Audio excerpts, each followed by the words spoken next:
നാളെ തരൂ. ഞാൻ എന്തായാലും നാളെ തരൂ. എത്ര മാസമായുള്ള സാധനം വാങ്ങിയിട്ട്? 3-5 മാസമായി. ഞാൻ എന്തായാലും നാളെ തരൂ. നാളെ ഉറപ്പല്ലേ? നാളെ പോരെ? നാളെ തന്നെ തരൂ.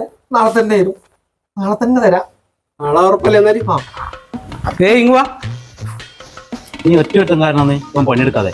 നീയല്ലേ എല്ലാ ദിവസവും സാധനം കൊണ്ടുകൊടുക്കുന്നത്? എന്റെ സാറേ, ഞാൻ ആകെ ഒരു പ്രാവശ്യം സാധനം കൊടുത്തിട്ടുള്ളത്, പറ്റിപ്പോയി. പിന്നെന്താ എല്ലാ ദിവസവും നീ ഇവിടെ കയറി ഇറങ്ങുന്നത്? ഞാൻ ആകെ ഒറ്റ ഒരു പ്രാവശ്യം സാധനം കൊടുത്തിട്ടുണ്ട്. അതിന്റെ പൈസക്ക് കയറി ഇറങ്ങി എന്റെ ചെരുപ്പ് വരെ തഴഞ്ഞു.